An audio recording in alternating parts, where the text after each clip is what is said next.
Hello, my name is Claire Radd and I'm a lead practitioner for Maths and Transitions at Manor School in Northants. I'm really pleased to be here to be able to present to you at Educating Northants, and today I'd like to share with you some of my thoughts about silence in the classroom and how it can be a tool for facilitating independence. Learning modes, you can see on the poster here, are now part of the way that we do things at Manor. You will have heard or will be hearing about this from one of our vice principals, Lee Towers, today. Put simply, learning modes provide a shared structure and language for teachers to use within their lessons. Within the maths department, we had the opportunity to trial this system before it was introduced to the whole school. As a group of teachers, we acknowledged the value of the consistency it provided, but also recognised that our expectations would need to be high in order to get the most out of it. For my part, I started to observe my students when they were engaging in deliberate practice, usually within silent independent mode. This gave rise to the question, what's the difference? What's the difference between those students who just get on and those who don't know where to start? What's the difference between those students who look busy and those who genuinely are? What's the difference between the student who races to finish and the student who takes their time? Moreover, how can I ensure that I'm providing all students with the tools that they need to approach the tasks in silence and with an open mind? This idea connected in my mind to some of the techniques I'd learned on the NEN Education Trust mindfulness course, facilitated by a wellness lead, Amy Bradshaw, who I know has presented at one of these events before. Specifically, the skill of choosing which thoughts to focus on. I also wondered, when we insist on silence, does the silence itself have an impact on students' outcomes, or does it merely mean that for the period of enforcement, behaviour doesn't need to be managed? Silence in the classroom is an interesting, if not contentious, concept. So why do we, and why am I asking for it, and why can it be so elusive for some of us? In his pedagogy postcard number 4, Tom Sherrington shed some light on this.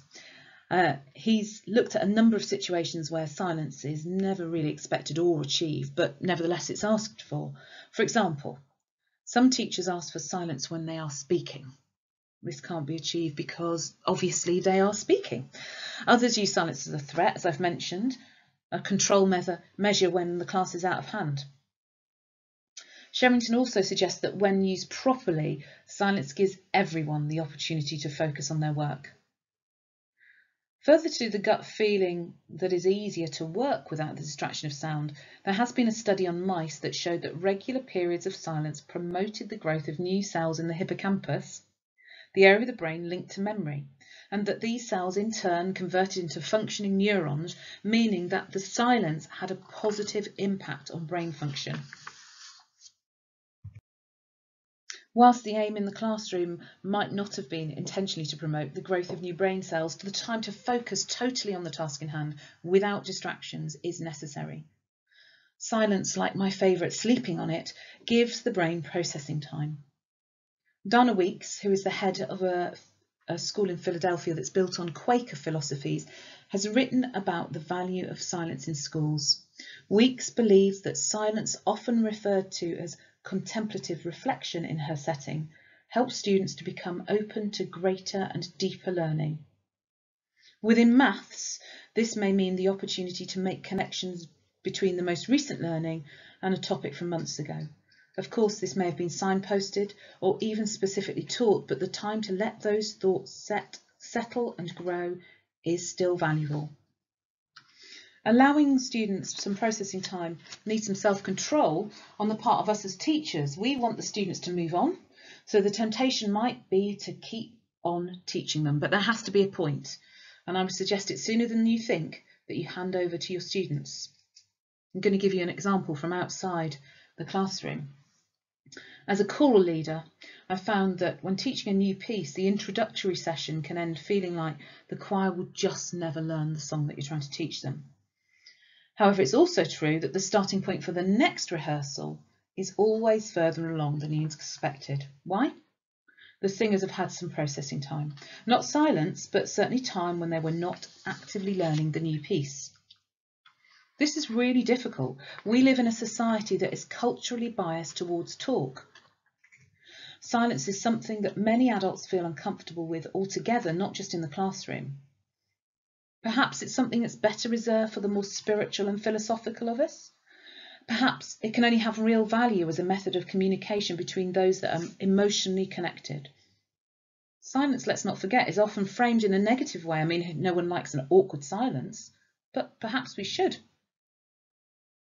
Most of us don't feel comfortable with those gaps between words. But to misquote Maximo Park, the gaps between the words are the things that are really intriguing. So, how can silence support independence in and beyond your classroom? Creating silence means that we have to resist communication and actually focus.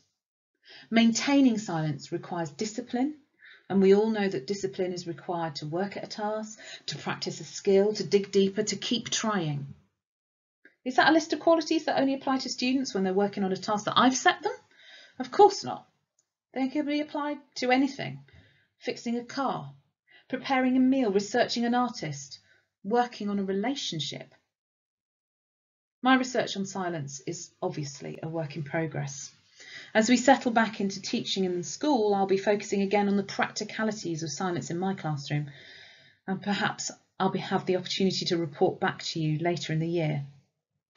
For now, I believe that in gifting our students with silence, we're actually giving them much, much more, not just to them, but to ourselves too.